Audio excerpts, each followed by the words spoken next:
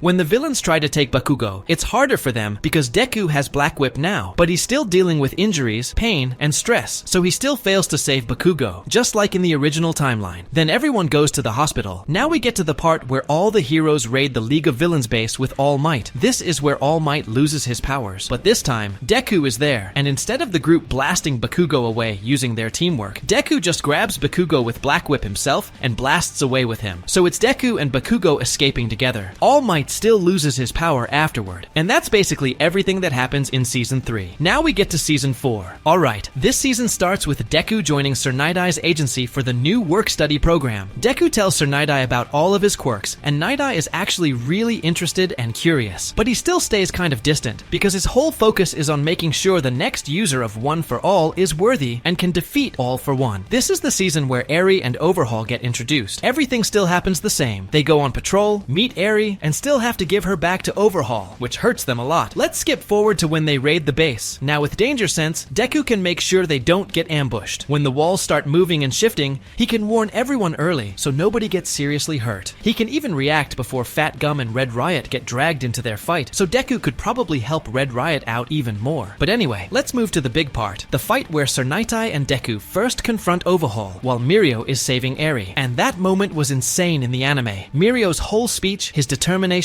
everything. With Deku having Danger Sense, Night-Eye sees a completely different future. Deku is actually able to save Night-Eye's life because he already knows when attacks are coming. And with Black Whip, Deku can grab Night-Eye, pull him out of danger, or restrain Overhaul. Black Whip wouldn't get affected by Overhaul's Break Restore quirk since it's an extension of Deku, not something physical he breaks down. Everything becomes way easier. Deku can even use Smokescreen to keep Eri safe and block Overhaul's vision so he can't hurt anybody. So I think Overhaul gets swiftly defeated thanks to Black Whip, Danger Sense, and Deku's teamwork with Mirio and Night-Eye. Deku can just say Danger Sense is quick reaction time boosted by adrenaline, so nobody questions it. They take Overhaul in and save Eri way easier. This arc changes a lot because because of that. After that, we get the School Festival arc, and if we could play that song without copyright, man, that song was amazing. But honestly, a lot of that arc felt like filler, especially that one villain when Deku was trying to get the rope. Like, bro, just let him grab the damn rope. Anyway, now let's get into Season 5. Now with Night Eye and Mirio still loses his quirk, but he still has Eri to eventually figure out her quirk and try to rewind him back. And since Night Eye is still alive in this what if, he's still running his agency. Everything runs smoother, and he becomes a big help heading into the big arcs. Season 5 is honestly one of my favorite arcs. People said, oh yeah, it's another training arc, but I really liked it. Class A versus Class B was super fun to watch, and plus Midoriya getting a new quirk made it even better. So they all go through Class B versus Class A. Class A still wins by 1. The copy ability guy still can't copy Midoriya's quirk. And now, Deku is way more experienced with Black Whip, so that giant moment where he loses control of Black Whip doesn't happen. But the difference is, he's stronger, and he still meets the successors and all that like in the original. Then we cut to the Shigaraki stuff. He still has the whole liberation fight, and everything happens basically the same there. After that, we get to Endeavor's agency. This time, Deku is actually ahead of Todoroki and Bakugo, and Endeavor is super surprised at how well he's doing. Endeavor teaches him how to do 2 things at once, without putting his full mind on it, like adding techniques on top of techniques. Deku learns how to apply that to his quirks, even though he can't tell Endeavor the truth about all of them. Because of that, Deku gets super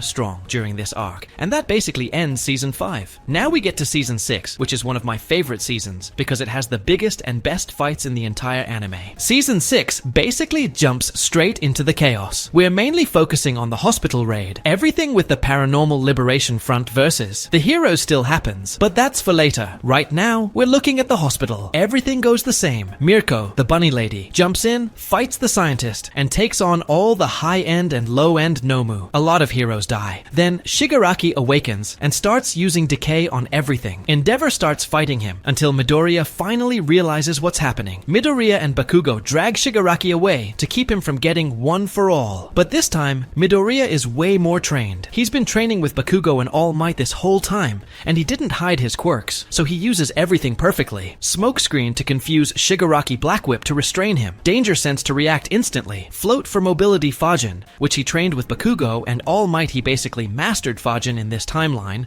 and in the original story he learned it on the spot, so he's way ahead. The only quirk he hasn't really used is Gear Shift, because it has too much one-for-all power in it. He can activate it, but he knows the risks, so Gear Shift is his trump card. All of this makes Midoriya insanely hard to beat. With Bakugo at full health and Endeavor right there too, the 3 of them absolutely beat Shigaraki down, same as the original, but even harder this time. Aizawa, Eraserhead, never cuts off his own leg, and he never gets his eye clawed out, because Midoriya is much stronger and prevents Shigaraki from getting the chance. Things only change when Gigantomachia, the giant spike-covered monster, breaks through and takes Shigaraki with him. But this time, Shigaraki is super badly hurt, so All for One commands the Nomu to secure him and escape immediately. Because of that, Midoriya does not break his arms. Bakugo does not get stabbed. Endeavor does not get severely injured. Toya, Dabi, does not reveal himself yet. Aizawa is perfectly fine. Everything else in the arc stays the same, but Deku holds his own because he has full quirk access. Tartarus breakout section. With Tartarus, the prison holding All for One, things go completely differently. Shigaraki would not break into the prison because he is severely weakened after fighting Deku. And since Deku is way stronger in this timeline, All for One decides to lay low. He knows the US is getting involved soon, so he wants Shigaraki to regenerate and recover before fighting Star and Stripe. So the giant Tartarus breakout never happens. The streets are way safer. Only normal villains are running around. Deku still goes into his lonely vigilante arc, but it's shorter because there aren't as many villains out there. He still gets targeted by Lady Negant, but he returns to UA much earlier. During this time, he trains Gear Shift with Bakugo and basically perfects it, because that's the final piece he needs. Now we head to Season 7. Lady Negant gets out because,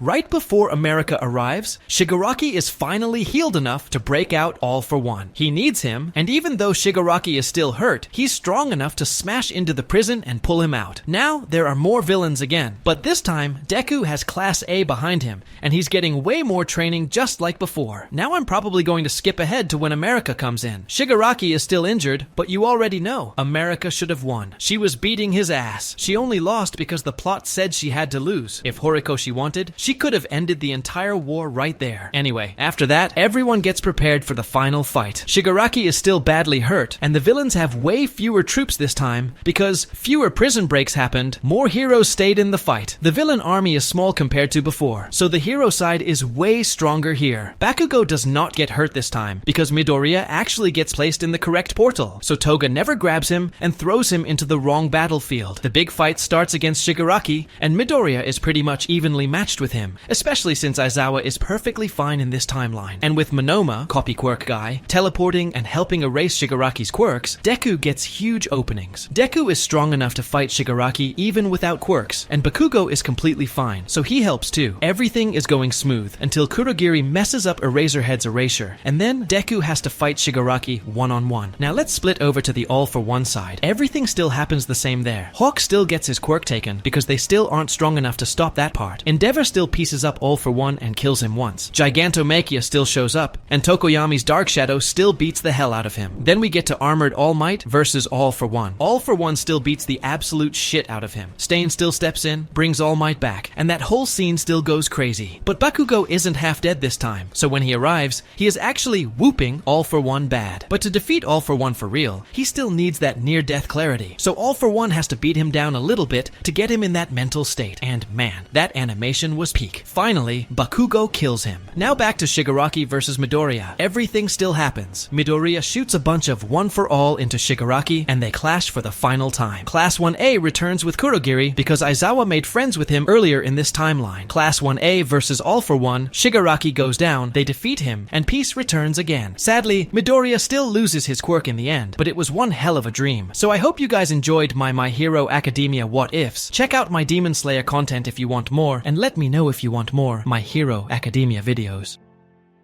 What if Bakugo got One for All? Now this is kind of a weird what if, but anyway, we actually saw something like this a little bit in My Hero Academia, Heroes Rising. Basically, the plot of that movie, if you guys haven't seen it, is pretty much filler because, you know, Bakugo can't really have One for All in the canon story. In that movie, there was another guy who had a quirk similar to All for One, and All Might gets trapped. Everybody gets trapped on this little island, and Deku had to fight this dude. That main villain was super strong, but the only difference between him and All for One is that his quirk was a little different. The main villain's name was Nine, and his quirk was basically weather manipulation. So what his quirk really did was let him control storms and weather. But he also had multiple extra abilities. He had an ability called Air Wall, which lets him create powerful invisible barriers to block attacks. Then, he could also grow these dragon-like energy constructs from his back that he used to attack opponents and stuff like that. He could also steal quirks just like All for One, but his version was nerfed. His body could only handle up to 9 quirks. That's why he's called 9. That's a big nerf because All for One can handle as many quirks as he wants, which is super OP, but 9 is capped at 9 quirks total. He was about to steal Deku's quirk in the movie, but when he tried to take One for All, he couldn't because there were already multiple quirks stored inside of it. He didn't have enough room for it, so the transfer failed. He still realized that Deku's quirk was different and insanely powerful, but I gotta say guys, his suit was super cool. His whole design looked sick. Honestly, his suit kind of reminds me of the battle suits from Kaiju number 8. So the way Bakugo got One for All in the movie was through blood transfer. In Heroes Rising, Deku gave Bakugo his power by grabbing his hand while he was bleeding, and since Bakugo accepted the power willingly, the transfer began. It boosted Bakugo's explosion quirk, because we all know every quirk that gets stored inside One for All stacks on top of each other and becomes insanely strong. That gave Bakugo overwhelming power on par with Deku, and together they fought 9 and beat him. But enough about the movie, now we're actually getting into the real what if. So in this what if, we already know from past One for All users that if somebody already has a quirk, they don't live as long when they inherit One for All. The only reason All Might live so long is because he was born quirkless, so his body could handle One for All better than the previous users. The show explains it like this. Imagine your body is a cup of water. Your own quirk fills that cup, but once you inherit One for All, that cup starts overflowing with extra power and extra quirks your body can't handle. That's why it slowly hurts you over time. Since All Might and Deku were quirkless, their cup wasn't full in the beginning, so their bodies could handle the power without dying early. But Deku can now use all the stored quirks inside One for All, so even he is pushing his limits and shortening his lifespan. Now, here's the problem. Bakugo already has a strong quirk, Explosion. So if he got one for all permanently, he would have a huge limiter on his life. His body would break down way faster than any other user. So unless his quirk was removed somehow, Bakugo would probably pass away early. But during that time, Bakugo would still grow a lot as a fighter. So basically, we're just going to go over Season 1, Season 2, Season 3, Season 4, Season 5, Season 6, and Season 7. And explain what would happen. So in Season 1, the entrance exam arc. This is the arc that a lot of people forget about. It's where Deku broke both of his arms, destroyed the big robot, and first met his classmates to get into UA Bakugo. Would not even need one for all here. He would just use his normal explosion quirk, just like in the original timeline. Then in the quirk apprehension test arc, they learn how to use their quirks and throw the ball to see how far they can throw it. Deku broke his finger while throwing the ball in the original story, and Bakugo used his explosion throw, so that stays the same here. Then, in the Battle Trial arc, things start to get more interesting, because I don't think Bakugo would start using a lot of one for all this early, but he would start trying to mix it in with his quirk, kind of like how Deku used full body cowl and put one for all throughout his body to make himself faster and stronger. Bakugo would try doing that, but use explosions to move even faster. He would still need more time to learn how to control it. Next is the USJ Incident arc. This is where we first see the League of Villains, and this is where All Might comes in at the last minute and saves everyone. Deku would not do much here in this what if because he does not have one for all anymore. Bakugo would get overwhelmed in this arc and try using one for all, but still get hurt because he cannot control it fully. All Might would still show up and save everyone at the end. Then moving into Season 2, everything is mostly the same.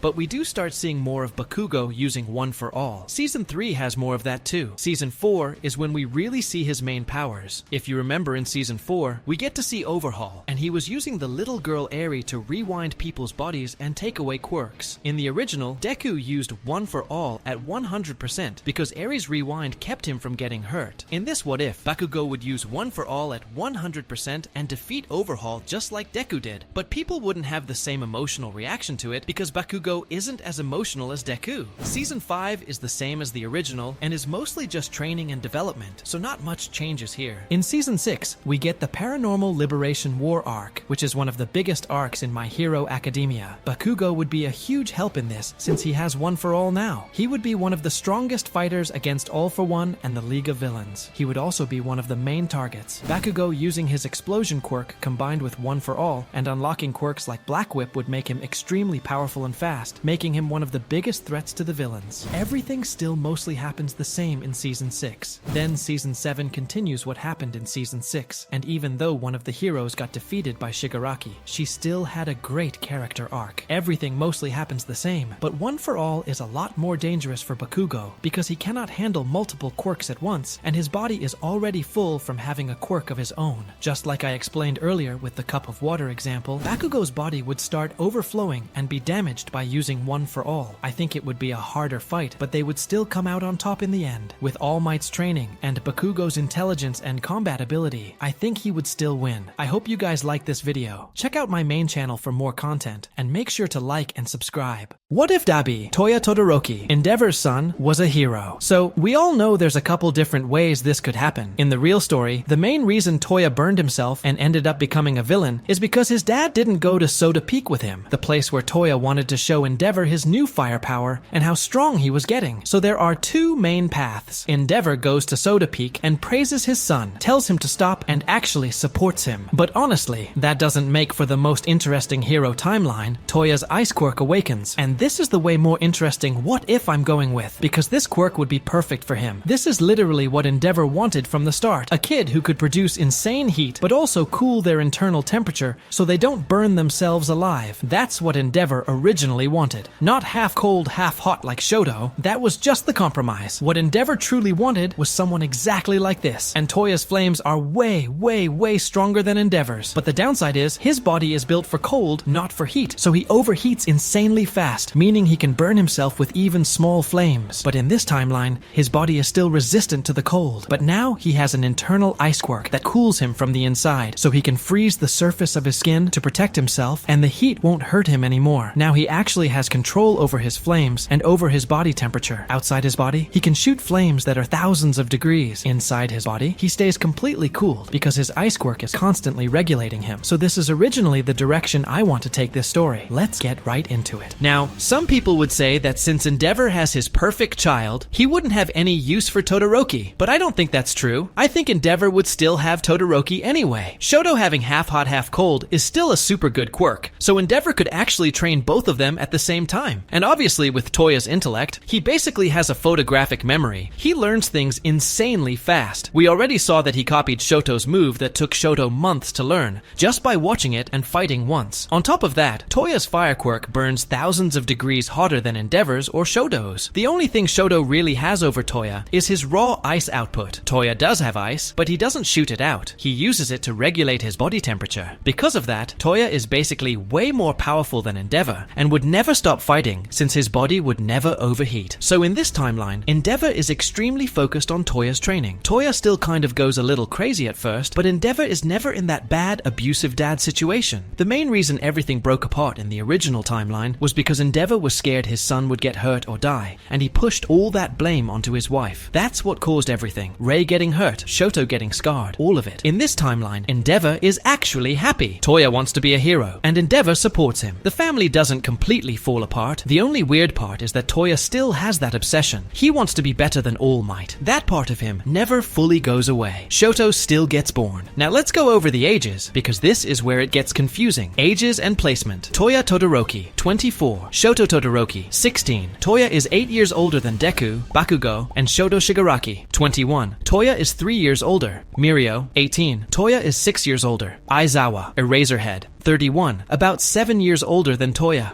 Because of this, it's really hard to place Toya in the same UA timeline as everyone else. Even Shigaraki wouldn't be at UA with him. Shigaraki would still be a first year, while Toya would already be out. So this is really Toya's own journey, separate from Deku's generation. Since Toya would already be out of UA by the time most of the main cast even gets there, it's kind of impossible to place him with everyone else. So this is really his own journey, and let's just get right into that. Now, I know the timeline is kind of hard to piece together, so just bear with me here. Toya still trains with Endeavor all the way up until around 15 years old. By this point, he's already learned a lot. He loves to train, he loves getting stronger, and he genuinely wants to become a hero one day. Because of that, he'd most likely be a recommended student. But even if he wasn't, the UA entrance exam would honestly be pretty easy for him. The main thing holding Toya back isn't power, it's stamina. Using both his fire output and his internal ice regulation at the same time takes a lot out of him, so that's what he has to work on the most. Endeavor teaches him all of his famous moves, Flash Fire Fist, all of them, and Toya picks them up fast. Since Toya actually enjoys the training, he takes in way more than Endeavor expects. By the time Toya is 15 and enters UA, Shoto Todoroki is around 7, Mirio is around 9. Aizawa, Eraserhead, would already be a teacher. Toya would definitely be in Class A. He's insanely strong, extremely skilled, and he's the son of the number 2 hero. Throughout UA, Toya focuses heavily on stamina and refining his special moves. He starts fighting more at close range, compressing his flames into smaller points, kind of like how Bakugo fights, burning everything in one focused spot instead of wasting energy. He would most likely do his internship, or even a partnership, with Endeavor, since that's his dad, and Endeavor would honestly love training with him and pushing him to get better and better. And in his first year sports festival, I honestly think Toya would place number 1, because really, who's stopping him? Now let's go over who would actually be in Toya's UA class. Like I said before, it's really hard to know exact ages in My Hero, but the only people that are even close to Toya's age are honestly kind of crazy. The closest one is Hawks. Hawks is around 23, and Toya is 24, so they're basically only a year apart. That means they would most likely be in the same class. That's really the only character that fits perfectly. Miss Lady is around 22, so she'd be about 2 years younger than Toya, which is wild because I always thought Toya was way younger, but he's actually really old in the My Hero universe. So realistically, the only real classmate Toya would have is Hawks. If Hawks was at UA during that time, Toya would absolutely be training with him. Hawks would probably even become more fire resistant from fighting and training with Toya all the time. Toya would still participate in the sports festival, still go through his class like normal, learn way more, and go on internships, most likely with Endeavor's agency, since their quirks are similar, and Endeavor knows exactly how to train him. By the time Toya reaches 18, he's already graduated from UA. That's his final year. After graduating, Endeavor would probably take Toya on as a sidekick from around 18 to 19 or 20. After that, Toya would go off and start his own hero agency at around 20 years old. At that point, Shoto would be around 11 or 12, so he wouldn't be in UA yet. You have to be around 15 to enter UA. Deku entered when he was around 14, turning 15. So Toya and Deku would not overlap at UA. After Toya finishes being Endeavor's sidekick, he becomes his own pro hero, running his own agency. By that point, I honestly think Toya would already be top 20 at least, because Endeavor is not abusive in this timeline. Shoto grows up completely different. He wouldn't hate his dad, he wouldn't have the scar, and he'd be using his fire side from the very beginning. Shoto would still intern with Endeavor, but sometimes he'd also intern with his older brother Toya. Toya could help Shoto with fire control, and even teach him internal temperature regulation, since Toya already mastered that with his own quirk. So now let's jump forward. Final arc changes. By the time we reach the final arc, Deku and Shoto are 16, Toya is 24. The villain side changes a lot here, because Dabi never exists. Toya was originally another potential successor option for All for One, but now that Toya is a hero, All for One has to look elsewhere. Shoto still plays a big role in the story, just without Dabi being his opponent. The villains would simply find another replacement, maybe Overhaul or someone else, but the hero side stays mostly the same. Endeavor has a clean past now. There's no family trauma, no public downfall, no scandal. He's not haunted by guilt, and he doesn't fall apart mentally. When the hospital raid happens and Shigaraki awakens, Toya is there with his dad. He's one of the strongest heroes alive in this timeline, so he would absolutely be part of the hospital raid. When Shigaraki comes out and starts fighting Endeavor, Toya fights right beside him. Since Toya can fly and has way more stamina, he can stay in the air longer and keep up constant pressure. With Endeavor's firepower plus Toya's flames, they can almost completely incinerate Shigaraki early on. That alone would change the fight massively, especially before Deku and Bakugo lead Shigaraki away. When Gigantomachia shows up, there's no Dabi to reveal his past or stall things. Everything keeps moving forward. From there, the story mostly plays out the same, just without Dabi. Shoto ends up fighting someone else in the final battle instead, and Toya continues fighting alongside the top heroes. So now, let's skip straight to the final battle. So we're gonna have to switch some fights around. Endeavor, Hawks, and the other top heroes still face All for One. Everything with Endeavor getting his arm cut off still stays the same. But here's the difference. Toya Todoroki is there too, and Toya is a top 10 strongest hero in this timeline. With Toya's firepower added in, they can push All for One back even harder. They could probably force him to rewind another generation and basically kill him one more time. Toya's flames are insanely strong, so that helps a lot, but All for One still manages to escape in the end, just like before. Later on, when All for One fights Bakugo, he's way more cautious. He knows he only has one rewind left, so Bakugo has to die, or it's over for him. Once Bakugo gets his moment and pushes through, All for One goes for the final rewind, turns into a baby, and Bakugo kills him. Boom, he's done. Now, for Shoto Todoroki, I think his fight placement changes too. Instead of being where he originally was, Toga pulls him into a completely different portal. Shoto ends up helping Bakugo instead. Because Shoto has such a strong quirk, he can actually help counter Shigaraki's hand and body transformations. When Shigaraki starts doing all that weird hand growth stuff, Shoto can block it with ice, and then burn through it immediately. Because of that, Bakugo doesn't end up in that near-death situation. He doesn't get his arm destroyed or anything like that. They hold Shigaraki back until Deku arrives, and from there, everything mostly plays out the same in the story. But the really important part is this. There is no sad ending where Dabi, Toya, gets put into that machine and dies after the final battle. The Todoroki family never hates him. Endeavor's family stays together. Toya doesn't leave. Shoto doesn't grow up broken. And one of the biggest changes is that Endeavor's wife never ends up in that mental state she was in originally. The Todoroki family actually gets a happy ending. So yeah, that's basically how the final arc plays out in this timeline. If you liked this What If, go check out What If Deku unlocked his quirks early? What if Deku had his powers from the start? Make sure to like, subscribe, and let me know in the comments. What if you want next? What if Tamura Shigaraki was a hero? Before anything, we obviously need to make sure he never becomes connected to All for One, because that's one of the biggest points in the original story. We need to make sure he actually controls his quirk during his awakening, so he doesn't kill his whole family and can actually stay on the hero path he always wanted. Anyway, I think for sure the entire timeline would change a lot. So let's get right into it. Tamura Shigaraki only turned evil because of what happened at his house. His dad abused him, hated heroes, and every time Tamura said he wanted to be one, his dad would punish him and throw him outside. All that trauma is what pushed him into rage, and that rage is exactly why his quirk awakening murdered the dog first, and then the rest of his family. He hated his dad, and everything in that house destroyed him mentally. But in this What If, Tamura's mom actually steps up before any of that can happen. Just like in the original story, where she tried to run away with her parents and take the kids, in this timeline, she does it sooner. She doesn't wait until things get bad. She takes Tamura, his sister, and the rest of the family out of the house early, because she doesn't want that life for her kids. Now, his quirk awakening is still extremely dangerous. Decay can kill anything he touches, and even when it first activated in canon, he destroyed an entire house by accident. So yes, it's still going to be hard to avoid hurting someone, but the difference here is, he's not filled with rage anymore. His awakening was triggered by overwhelming stress, fear, and anger.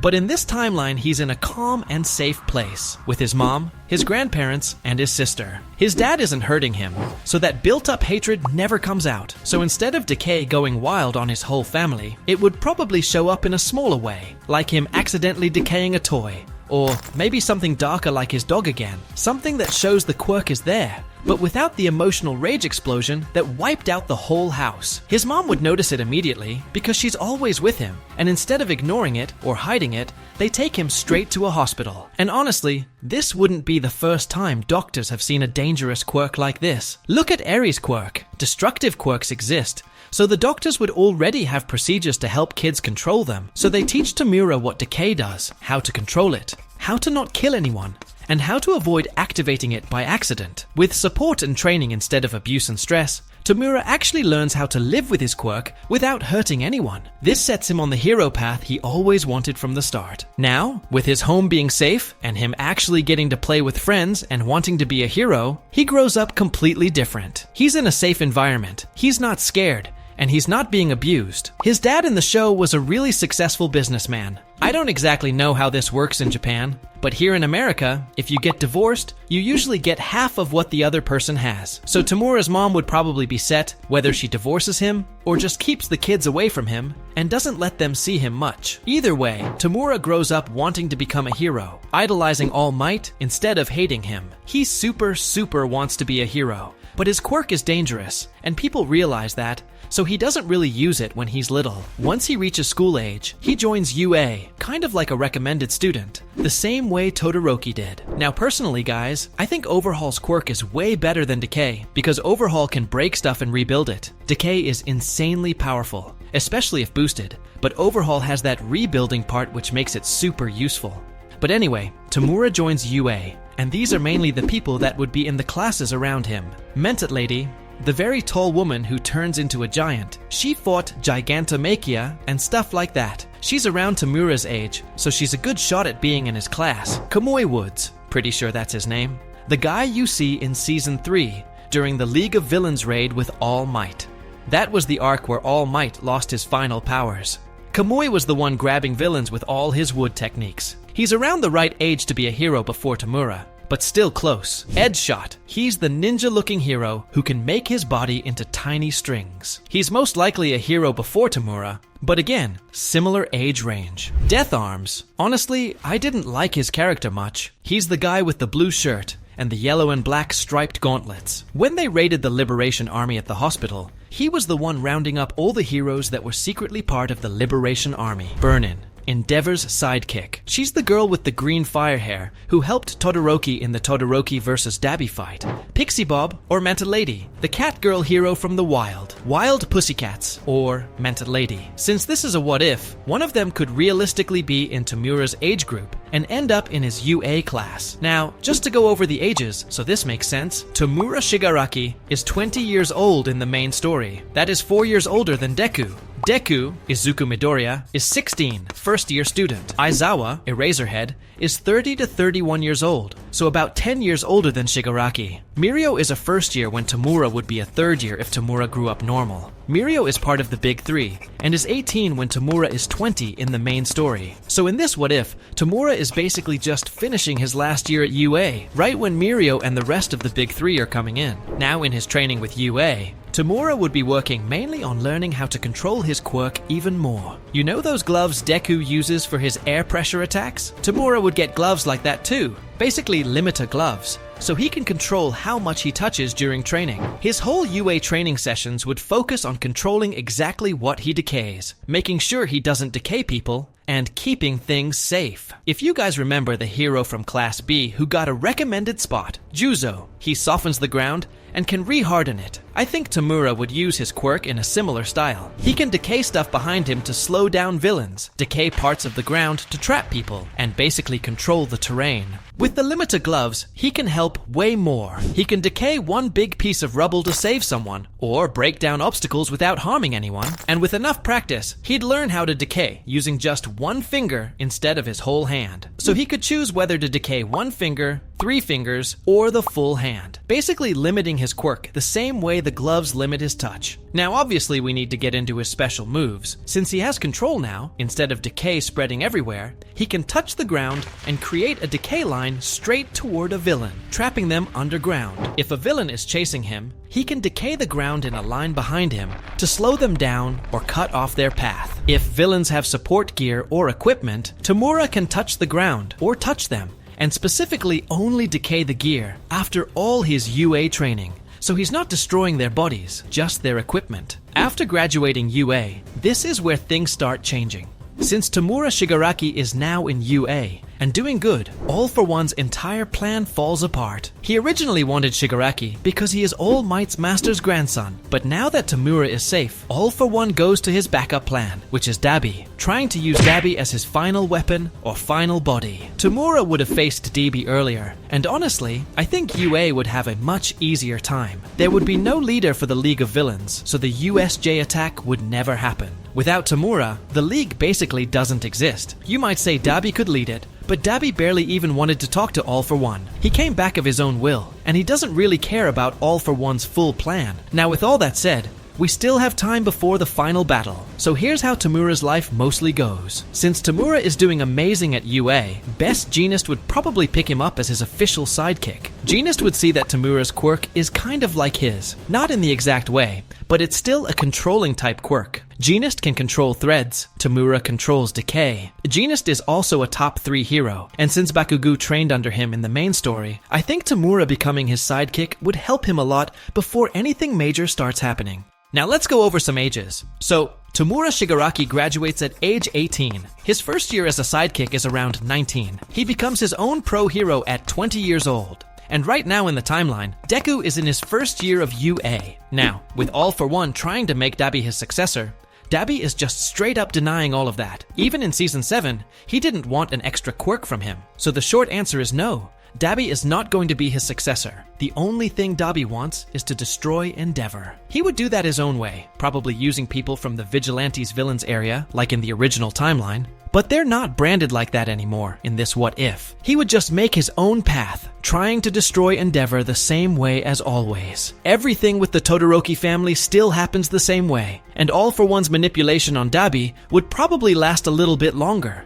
But All For One would still eventually have to find a different successor. Meanwhile, with Deku's hero journey going different in this timeline, since there's no League of Villains attacking UA, Deku would be gaining more abilities faster and becoming a hero way earlier, instead of having to fight a bunch of battles and lose his powers along the way. So that's basically what would happen here. And Tamura Shigaraki would barely even meet Izuku Midoriya. He would become a pro hero and save people just like he always wanted. He'd become rich and famous from it. He'd probably be on the Billboard chart, but since his quirk isn't the most clean for rescue work, I think he'd be somewhere around top 8 or top 10 if he really tries his best and builds a big agency. And honestly, even if the final battle comes, Shigaraki wouldn't really be that helpful in that specific fight, since decay isn't the safest quirk to use in a war. But he'd still be doing his hero job. So I hope you guys really liked this video. Let me know if you want to see what if Deku had all his abilities from the start and started training with them right away, because I think that would be way better. And click on this video right here for my Demon Slayer content.